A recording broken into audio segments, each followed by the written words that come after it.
계속 넘어가서 다음 것도 좀 봐볼게요. 이번엔 전술적 자산 배분. 얘도 뭐 별 내용은 없겠죠. 우리 이미 한번 했으니까. 그래서 전술적 자산 배분이란 시장 변화 방향을 예측하는 게 포인트예요. 앞으로 어떻게 움직일지 예측하고 사전적으로 미리 바꿔요. 그런 적극적 투자 전략, 액티브 투자 전략이다. 이렇게 표현을 하고요. 그래서 저평가 매수, 고평가 매도 우리가 알고 있는 이게 바로 뭐예요? 역투자 전략이에요. 저평가 매수, 고평가 매도가. 다른 말로 가치 투자 방법이 바로 얘예요. 그래서 역투자 전략과 가치 투자는 동일한 용어로 이해하셔야 돼요. 그래서 네거티브 피드백을 이용해요. 반대로 움직이니까 네거티브 피드백이에요. 아시겠죠? 그래서 전술적 자산 배분, 저평가 매수, 고평가 매도, 역투자 전략, 가치 투자 전략, 네거티브 피드백 요 키워드들도 같이 좀 정리해 두시면 될 것 같아요. 그래서 운용 과정에서 이 둘의 관계를 나타냈는데 서로 반대되어진다라는 거 잡고 운용 방법 중단기적 가격 착오를 이용한다고 그랬어요. 이 가격 착오가 생기는 건 시장이 효율적이지 않기 때문에 비효율적이어서 오버슈팅이나 언더슈팅이 나오고 그 오버슈팅이나 언더슈팅은 다시 원래 자리로 되돌아올 거다. 그래서 과잉 반응과 평균 반전 현상 그리고 역투자 전략 이런 애들이 이론적 배경이 될 수 있다까지 잡는 게 우리 앞서 이야기 드렸었던 전술적 자산 배분 파트가 되겠죠. 네. 마찬가지로 내려가서 문제를 조금 볼게요. 자, 1번 전술적 자산 배분에 대한 설명으로 가장 거리가 먼 것을 고르시오. 1. 자산 집단의 가격이 평균 반전 현상을 따른다고 가정을 하고요. 2. 장기적으로 자산 집단별 투자 비중, 중기적으로 자산 집단이 변화할 수 있는 투자 비율의 한계를 결정하는 의사결정은 바로 전략적 자산 배분이죠. 그러니까 장기적 이런 용어 나오면 무조건 오답이라 이거예요. 얘는 짝꿍이 될 수 없는 애죠. 전술은 무조건 단기적 운용이라고 이야기했으니까. 3번 저평가 매수, 고평가 매도. 4번 과잉 반응, 비효율적 시장 상황. 이런 용어들, 키워드들이 다 맞게 들어가야 돼요. 그러니까 키워드 들어갈 때 여기에는 자본시장이 과잉 반응한다 이렇게 써놓고 여기서 효율적 시장 이러면 또 오답이 되는 거예요. 앞에만 보고 판단하지 말자. 아시겠죠? 문제 푸실 때 앞에와 뒤에 마무리까지 다 잘 보셔야 되고요. 그리고 여기에 한 가지 추가적으로 이야기 드리면 이 전술적 자산 배분 파트에서 체크하세요. 수익률에 대한 개념인데 초과 수익이 있고요. 시장 수익이 있고요. 정상 수익이 있어요. 이 수익률이 우리가 채권에서도 수익률을 되게 다양하게 쓸 건데 이 주식 파트에서도 수익률을 되게 다양하게 써요. 자, 얘만 다른 애고 얘랑 같은 애예요. 시장 수익률과 정상 수익률을 추구하겠다라는 건 시장을 추종하겠다는 뜻이에요. 즉 패시브를 나타낸다. 아시겠죠? 그럼 초과 수익이 바로 액티브 전략이 되는 거예요. 내가 시장을 이겨내겠다. 돼요? 그래서 용어는 초과 수익, 시장 수익, 정상 수익 세 가지를 주로 쓰는데 시장 수익률과 정상 수익은 동일해요. 그러니까 액티브 전략에서 저평가된 자산을 매수하고 고평가된 자산을 매도해서 정상 수익을 추구한다. 그럼 이것도 오답된다는 소리예요. 아시겠죠? 초과 수익을 추구해야 되는 애예요. 전술적 자산 배분은 아시겠죠? 얘가 전술이었으니까 액티브가. 그래서 마지막까지 좀 잘 잡아두시면 될 것 같아요.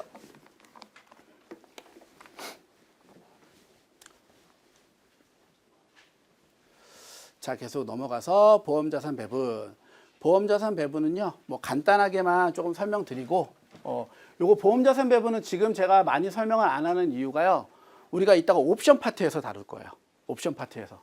보시면 보험자산 배분은요, 위험자산, 무위험자산을 섞어낼 거예요. 그런데 여기 이론적 배경을 보면 포트폴리오 보험에 주식과 풋옵션을 매수해요. 그래서 우리가 프로텍티브 풋 전략이라고 하거든요. 이 방어적 풋 전략을 짜요, 얘를.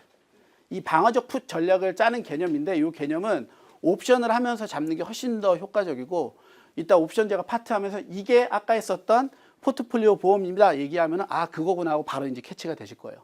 자, 포인트만 잡을게요. 그러면 이론 개념 말고 문제 풀 때 포인트는요, 포트폴리오 보험에서는요, 여기 나와 있는 것처럼 최소 수익을 보장하면서 주가 상승에 대한 일정 부분을 획득하려는 전략이요. 그러니까 매우 안정적으로 추구할 거라는 거예요. 그리고 주식과 풋옵션이라고만 나와 있는데 풋옵션 매수예요. 아시겠죠? 주식도 사고 풋옵션도 사요. 이 얘기는 뭐냐면 주가가 하락을 했을 때 풋옵션은 주가가 떨어지면 수익이 나거든요. 그러니까 실제로 내가 갖고 있는 포트폴리오에서 주가가 하락했을 때 풋옵션에서 이익을 나니까 이 둘이 손해와 이익이 서로 상쇄돼서 사라지는 거예요. 그러니까 즉 해지의 개념이 해지. 그래서 포트폴리오 보험은 해지 포지션이랑 매우 똑같은데 이 전략을 누구도 잘 하지 않는다 이거예요. 왜 안 하냐면 풋옵션을 매수할 때 내는 프리미엄이 너무 크니까 그래서 이 전략을 잘 추구하잖아요. 차라리 주식 갖고 있다가 떨어지는 게 낫지 굳이 풋옵션 사갖고 이거 손실 피하려고 사면 주가가 엄청 떨어져야 돼요. 그러니까 실은 한 3, 4%에서 손절치고 나가면 더 이상 손해 안 보는데 이거 포지션 취하는 것만으로 13%, 14% 이렇게 나오니까 시장에서 잘 쓰지 않는 방식이에요. 그러다가 보니까 이 포트폴리오 보험 전략은 그렇게 흔한 전략이 아니고 제가 특이한 전략이라고 이야기를 했었죠. 요 얘기는 뒤에 넘어가서 제가 한 번 더 이야기를 드리고 여기 나와 있는 개념은 이제 OBPI 이 포트폴리오 여기 풋옵션이 OBPI 전략이고요. 이 쿠션에 대한 개념이 CPPI 전략이에요. CPPI 전략은 뭐냐면요. 수익률 추출 전략인데 얘는 여기서 조금 설명을 좀 드릴게요.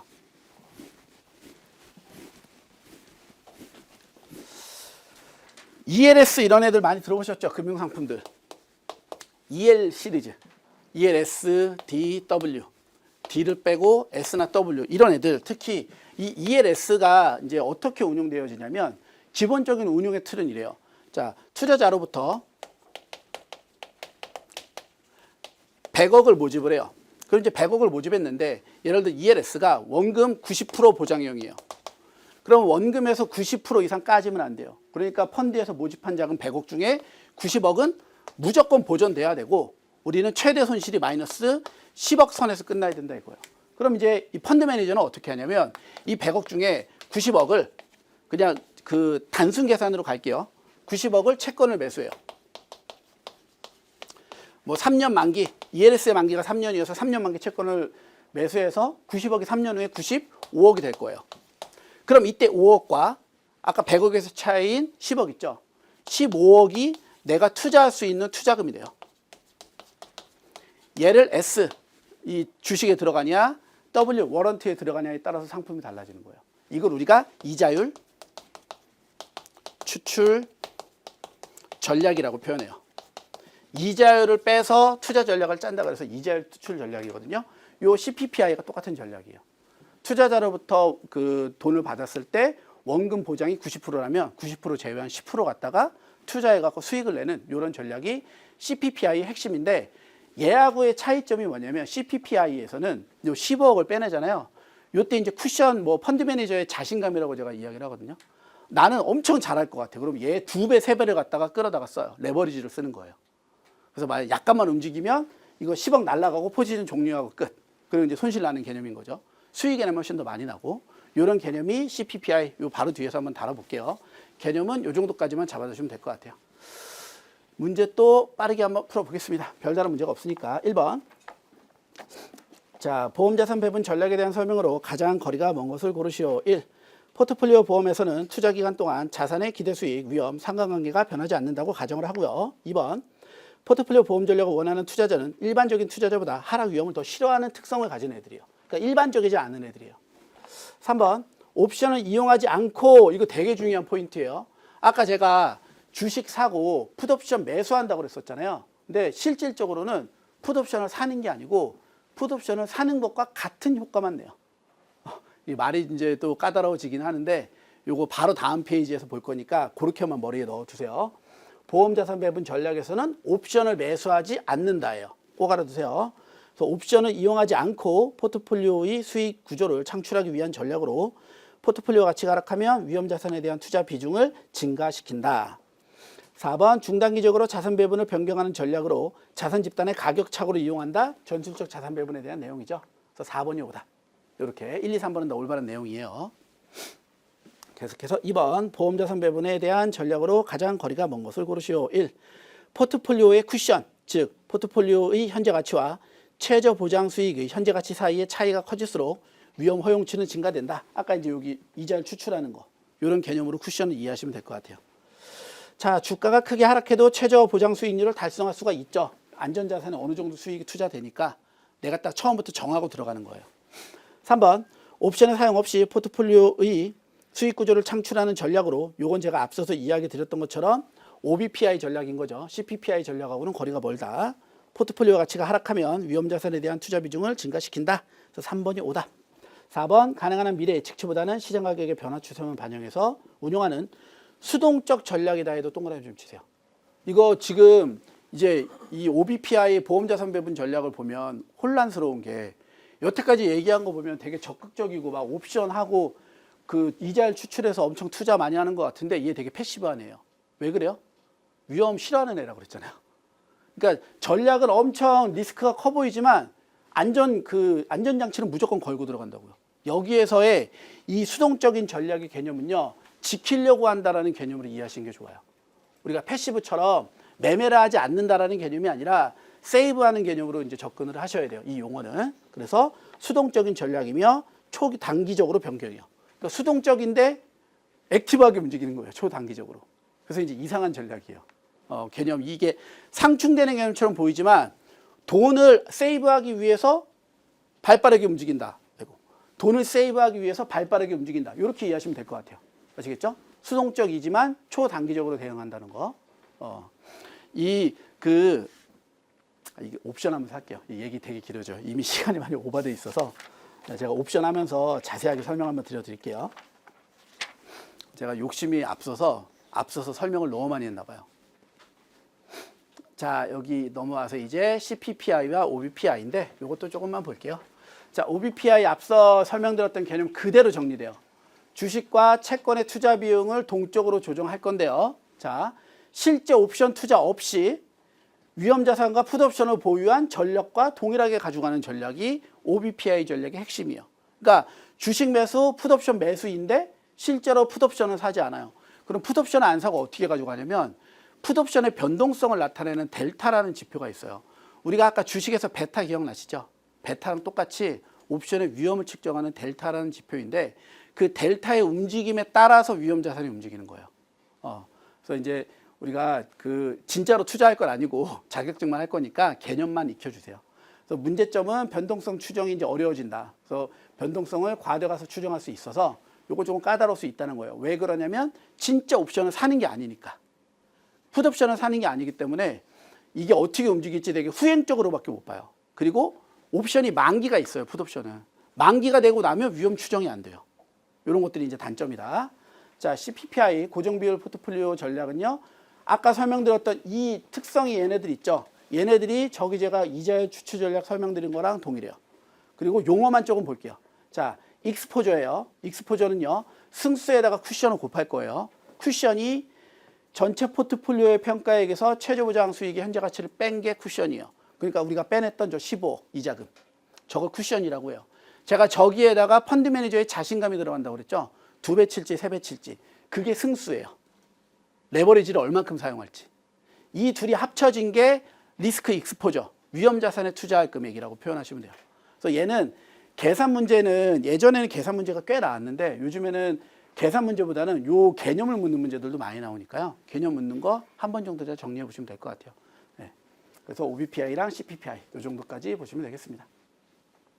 지금 이제 계산 문제들도 같이 들어와 있어서 저희가 좀 체크는 할 건데요. 자, 볼게요. 1번부터 간단히 볼게요. 보기의 포트폴리오 보험 전략에 대한 설명 중 빈칸에 들어갈 내용을 순서대로 나열한 것을 고르시오. 가로는 포트폴리오 보험 전략의 가장 고전적인 기법이며 주식과 채권 사이의 투자 비용을 동적으로 조정한다. OBPI 전략이죠. 이제 하단에 보니까 OBPI 없죠. 그러면 합성 풋옵션 전략이에요. 다른 말로. 아시겠죠? OBPI 전략의 다른 말 합성 풋옵션 전략 이렇게 생각하시면 돼요. 그리고 마치 가로와 같이 프로텍티브 풋이죠. 방어적 풋 전략. 그래서 합성 풋옵션 전략은 방어적 풋 전략과 동일하다. 이렇게 이해하시면 되겠습니다. 그러면 합성 풋옵션 전략과 방어적 풋 전략의 가장 큰 차이점은 뭐예요? 옵션에 직접 투자하냐 투자하지 않냐. 합성 풋옵션 전략은 옵션에 직접 투자하지 않아요. 방어적 풋 전략은 옵션에 진짜 투자하는 거예요. 아시겠죠? 그래서 풋옵션을 사냐 풋옵션을 사지 않고 변동성만 추정하냐. 이렇게 구분하는 게 합성 풋옵션 전략과 방어적 풋 전략이다. 이렇게 두 가지로 보시면 되겠습니다. 자, 2번 문제고요. 주식과 채권으로만 구성된 포트폴리오 평가액이 100억이고요. 만기 시 최저보장 수익이 70억이에요. 그러니까 우리가 단순 계산해 보면 100억에서 70억 빼니까 30억만큼 투자 금액이 생기는 거죠. 이때 무위험 수익률이 3%, 투자 승수가 3일 때 CPPI를 통하여 계산한 주식 투자 금액은 얼마냐? 이렇게 나오는데, 자, 100억에서 70억을 뺄 때요. 그 70억은 현재 금액이 아니라 만기의 금액이잖아요. 그럼 얘를 현재 가치화 시키는 거예요. 그래서 70억을 여기 나와 있는 무위험 수익률 3%, 1.03으로 할인해요. 그러니까 70억 나누기 1.03한 값을 100억에서 빼는 거예요. 제가 아까 여기 보면 90억을 채권에 넣었더니 95억이 된다고 했잖아요. 이 5억을 빼내는 것처럼 얘는 거꾸로 70억이 될 건데, 그러니까 개념이 이런 거죠. 반대로 생각을 하면 내가 지금 90억을 안전으로 보장을 해야 되면 이 만기 시점에 90억이 있으면 되잖아요. 근데 채권에서 이자를 3%를 주겠대요. 그러면 93, 27, 2억 7천만 원은 지금 더 써도 되는 거죠. 그럼 지금은 90억이 아니라 87.3, 87억 3천만 원만 투자하면 된다는 거예요. 그럼 얘가 만기에 90억이 되니까. 요 개념을 90억 나누기 1.03이 된 거예요. 이렇게. 이해되시죠? 그래서 100 마이너스 70 나누기 1.03을 해서 얘가 70억을 현재 가치로 땡겨와서 빼내는 거죠. 이자까지도 투자하겠다. 요게 이자율 추출 전략이에요. 그래서 아시겠죠? 수식을 계산할 때 그렇게 계산하시면 돼요. 그래서 100억에서 70억 나누기 1.03 곱하기 3, 승수가 3이라고 했으니까 그렇게 하면은 얘가 96.12억 나오네요. 그러니까 주식에다가 96.12억 투자하고 나머지 채권에다가 3.88억, 채권에다가 3억 8,800만 원 넣고 96억 1,200만 원 더 주식에 투자하겠다 이 소리예요. 자, 그 다음에 3번 문제도 동일한 개념이니까 한 번 정도만 풀어보시면 아무 문제 없을 것 같아요.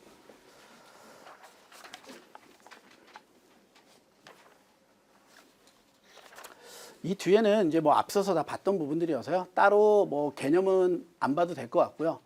문제만 간단하게 조금 볼 건데, 이 문제 한 번만 봐볼게요. 지금 우리 이거 책 가지신 분들은 22페이지 문제 한번 봐보세요. 1번. 다음 포트폴리오 중 인덱스 방식으로 운용되는 포트폴리오로 가장 성공적인 것을 골라라 라고 이야기를 하는데, 얘는 이제 우리가 수식을 조금 생각을 해야 되는 부분들도 있고, 인덱스 방식 그 팁을 우리가 조금 보면 추적 오차가 나오고요. 초과 수익률이 나오고 정보 비율이 나와요. 그러니까 얘네들이 전부 다 어떨수록 낮을수록 가장 좋은 애라고 생각하시면 될 것 같아요. 얘네들이 전부 다 낮을수록. 그러니까 D가 전부 다 낮죠. 인덱스 하다라는 건 위험을 다 무조건 낮게 가지고 가는 거예요. 인덱스가 패시브 운용 전략 중 한 가지 방식이에요. 아시겠죠? 그래서 뭐 이 문제는 상대적인 문제예요. 얘가 뭐 0.5니까 정답, 마이너스 1이니까 정답이 아니라 이 자산들을 비교했을 때 가장 위험을 낮게 추종하는 애가 인덱스 방식으로 가장 적합해요. 아시겠죠? 이걸 만약에 상관계수로 가지고 간다면 상관계수가 1인 애가 인덱스 방식에 가장 적합한 애가 되는 거예요. 인덱스라는 게 시장을 그대로 추종하는 게 인덱스니까. 시장과 내 펀드의 상관계수가 1이라면 똑같은 수익률로 넘어갈 수 있겠죠. 그래서 그 정도까지만 잡아두시면 나머지 문제는 뭐 안 풀어보셔도 될 것 같아요. 그리고 바로 넘어가서 가치 투자. 이제 여기 그 페이지들은 액티브 운용이나 이런 것들은 내용 뭐 이따 읽어보시면 아시겠지만 제가 설명드렸던 개념이랑 비슷하고요. 요 가치 투자랑 성장 투자 얘만 조금 잡고 갈게요. 얘만. 자, 이거 우리 되게 많이 혼동을 많이 하는 이유가 그 워렌 버핏 때문에 이 가치 투자랑 성장 투자를 너무 많이 혼란스러워하세요. 자, 왜 그런지 볼게요.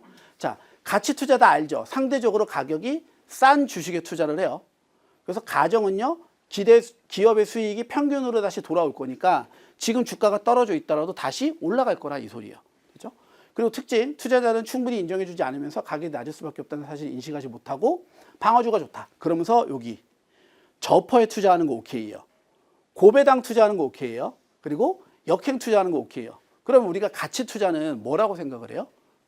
지금 현재 주가가 낮으니까 주가가 많이 올라가서 주가에서 자본이득을 많이 보는 애가 가치 투자라고 생각하잖아요. 그러니까 여기 고배당이 나오면 이거 이해를 못 하시는 거예요. 이거 이제 우리 왜 그러냐면 재무 이론을 조금이라도 아시는 분들은 기업이 배당을 많이 때리잖아요. 그럼 주가가 안 올라요. 우리가 원래 그래요. 이 배당 금액이 내부 유보해서 재투자를 해야지 기술 개발이 되니까 이렇게 생각하는데 가치 투자는 그게 아니에요. 뭐든지 현재 돈이 많이 되면 가치 투자 오케이라 이거예요. 그래서 주가가 많이 오르거나 배당을 많이 주는 애들, 이런 애들이 좋다는 거예요. 요게 가치 투자의 기본이에요. 그러니까 이게 가치 투자하면 워렌 버핏이 코카콜라를 수십 년 동안 투자해서 이익을 많이 벌었으니까 가치 투자는 장투구나. 그거 아니라고요.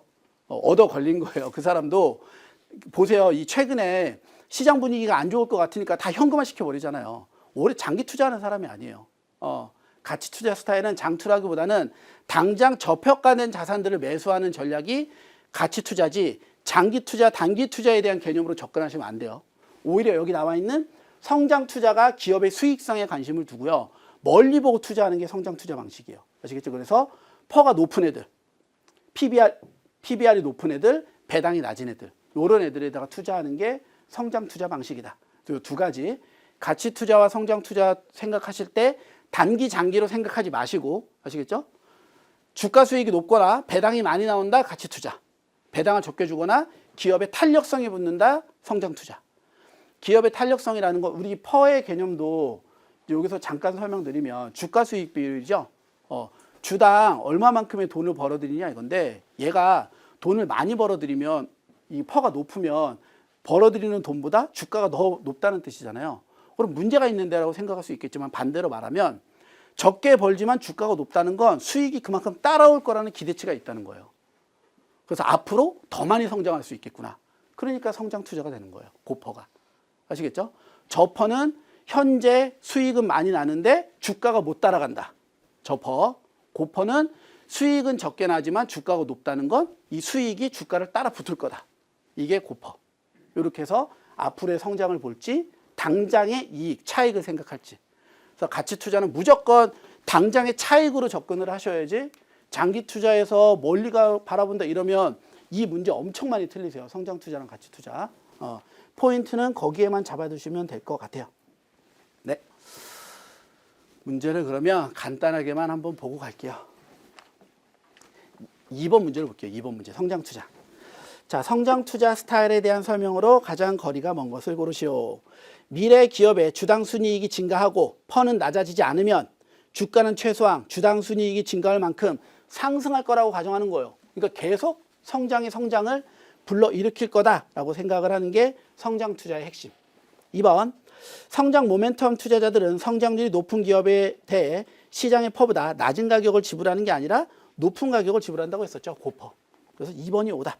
3번, 기업 이익이 예상을 상회했는지 또는 하회했는지가 주가에 영향을 많이 미칠 수 있어요. 퍼가 높게 나오냐 적게 나오냐가 중요하니까.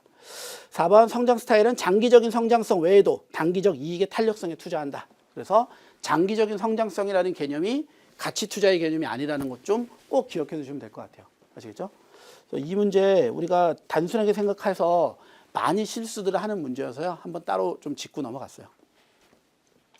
넘어가서 패시브 운용 전략. 패시브는 앞서 봤던 것에서 차이점이 전혀 없이 앞서 배웠던 개념 전부 다 동일하고요. 이제 펀드 만드는 방법 조금만 볼게요. 펀드 만드는 방법 여기. 인덱스 펀드를 만드는 방식인데, 완전 복제법은 예를 들어 우리가 코스피 200의 인덱스를 만들려면 코스피 시장에 있는 주식이를 모든 종목을 다 사는 거예요. 그래갖고 시장하고 완전 똑같이 움직이겠죠. 한 주씩만. 그래도 한 3천 종목 되나요? 그 정도 종목을 다 사려면 돈이 엄청 많이 들겠죠. 수수료도 많이 들고. 그래서 가장 인덱스랑 동일하게 움직이겠지만 운영 관리 보수나 거래 비용이 많이 드는 방식. 이제 이런 방식 우리 쓰지 않고 표본 추출하겠다는 거예요. 가장 시장을 잘 추종할 수 있는 자산들 위주로 사가지고 시장이랑 똑같이 움직이는 애를 만들겠다. 그래서 대형주는 포함시키고 중소형주랑 벤치마크 일부만 넣는 거. 그리고 마지막에 최적화법. 얘가 이제 우리가 아까 제가 이야기했었죠. 상강기술 1로 가지고 가는 애들. 그래서 주어진 벤치마크에 대한 잔차 위험이 허용 수준 이하로 내려가서 과거 정보를 이용하는 애들. 한두 종목만 사서 상관계수를 갖고 시장 따라가게 만드는 게 최적화 방식이다. 이렇게 세 가지 생각하고 보시면 될 것 같아요. 그러면은 패시브 방법도 나머지는 끝. 문제로는요, 따로 여기는 풀어볼 문제는 없을 것 같아요. 한 번씩 그냥 보셔도 별다른 문제가 없어서. 네. 그 다음에 주식 포트폴리오 구성인데요. 여기는 그냥 한 번씩만 다 읽어보세요. 여태까지 설명드렸던 내용 전부 다이고, 요거 리밸런싱만 업그레이딩 요 두 가지만 쫙 볼게요. 여기 보면 리밸런싱 업그레이딩하고 그 하향식 상향식이 중요하고 이상현상들인데 앞서 설명했던 내용들이에요. 거의 다. 자, 리밸런싱이나 업그레이딩 판단하실 때요. 아까 제가 효율적 투자기 위해선 좌상향으로 올라갔던 거 기억나시죠? 그게 업그레이딩이에요. 아시겠죠? 시장에 더 좋은 자산이 생기면 그 자산을 포함해서 내 포트폴리오를 더 좋게 계속 바꿔가는 거. 그게 업그레이딩. 리밸런싱은 주식이랑 채권에 들어갔는데 예를 들어 5대5 비율로 투자해야 돼요. 무조건 주식이랑 채권이랑. 근데 주가가 떨어져서 5대5 비율이 깨지면 다시 5대5로 만드는 거예요. 그래서 균형이 깨졌을 때 포트폴리오 비중이, 그러니까 전략적 자산 배분의 관점으로 보는 거죠.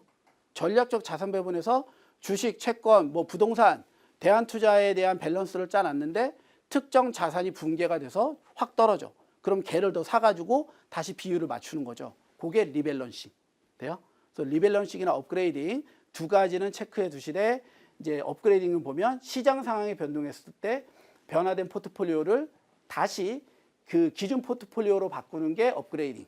리밸런싱은 원래 비율로 바꾸는 게 리밸런싱. 아시겠죠? 그래서 비율, 균형을 맞추면 리밸런싱, 포트폴리오를 재구성하면은 업그레이딩. 이렇게 생각하시면 될 것 같아요. 그 하향식, 상향식은 전술 전략에다 짝지으시면 될 것 같고요.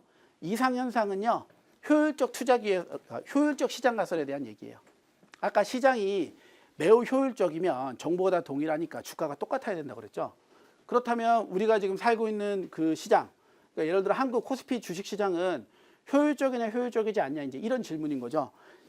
전 세계 주식 시장은 지금은 어떤지 모르겠어요. 2000년도 초반에 제가 한참 2000년도 초후반에 한참 대학원에서 논문 쓸 때, 그때는 그 중강형이랑 약형이 딱 중간이라고 그랬어요. 그러니까 과거 정보로 수익은 못 내는데 현재 정보로는 수익을 낼 수 있다고 그랬어요. 전 세계 주식 시장은. 근데 지금 또 이제 봐야죠. 정보의 속도가 훨씬 빨라졌으니까. 그런 것들을 이야기할 때 실제 주식 시장에서 효율적이만 나타나지 않아야 되는 현상들이 나타나는 거예요. 그 얘기는 과거가 계속 반복된다는 거예요. 그런 현상들을 정리해 놓은 게 이상현상이라고 생각하시면 될 것 같아요. 예. 그래서 이상현상은 문제가 출제될 때 얘네들 이렇게 묶여져서 나와요. 정보 비율 그룹끼리 묶이고요.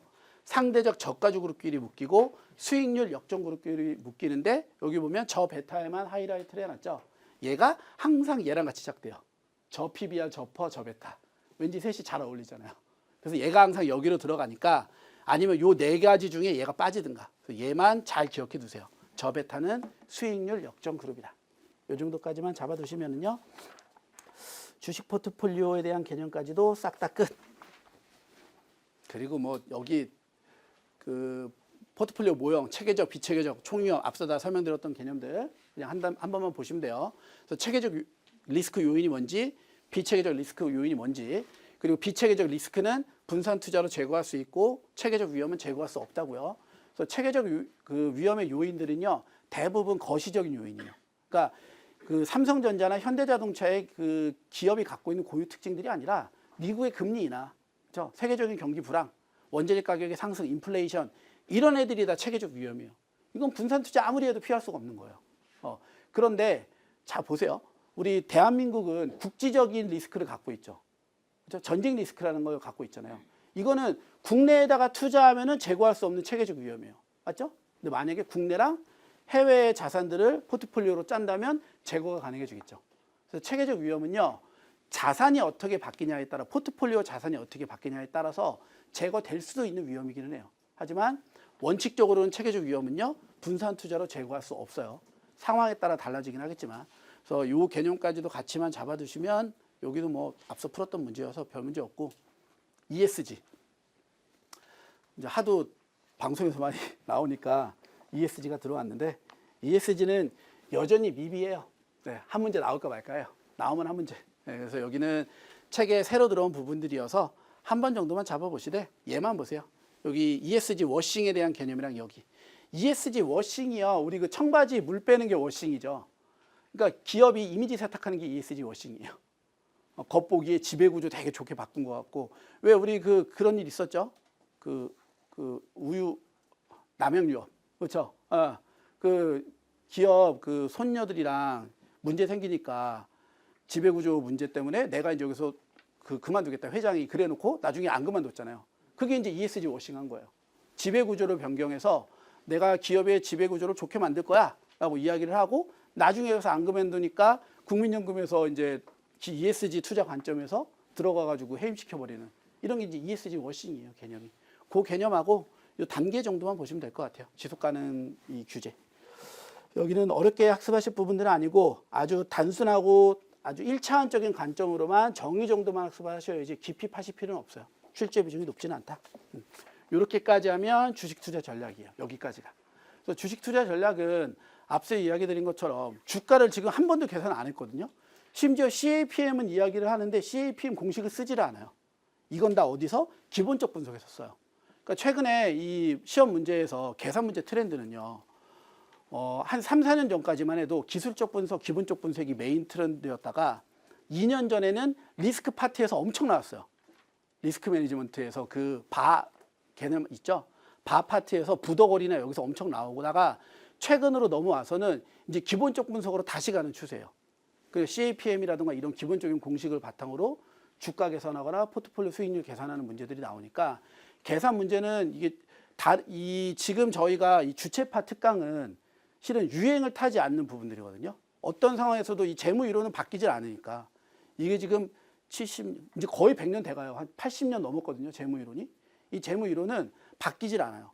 그러니까 얘는 항상 이렇게 나오는 애들이고 이 번외적인 애들이 우리가 법규라든가 윤리 파트들 그리고 기본적 분석이나 리스크 파트에서 계산 문제를 낼지 이론 문제를 낼지가 바뀌는 거예요.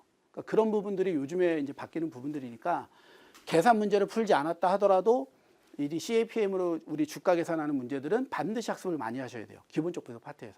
아시겠죠? 네. 첫 번째 시간 너무 오버됐지만 여기까지 마무리하고 다음 시간에 채권을 할 건데 채권은 주식보다는 제가 그 연수원에서 증권사나 은행 연수원에 들어가서 실무자분들을 많이 접해보면 훨씬 더 까다로워하고 제일 어려워하는 게 채권이에요. 오히려 파생상품보다 채권을 더 어려워하거든요. 그래서 채권은 문제 푸는 거에 집중하기보다는 이론 설명하는 거에 조금 더 집중을 할 거니까요. 책이 없으신 분들도 괜찮을 것 같고 책을 가지신 분들은 제가 왜 끝까지 안 가나라는 생각을 하지 마세요. 요거는 최대한 이론을 많이 정리하는 쪽으로 한번 전달해 볼게요.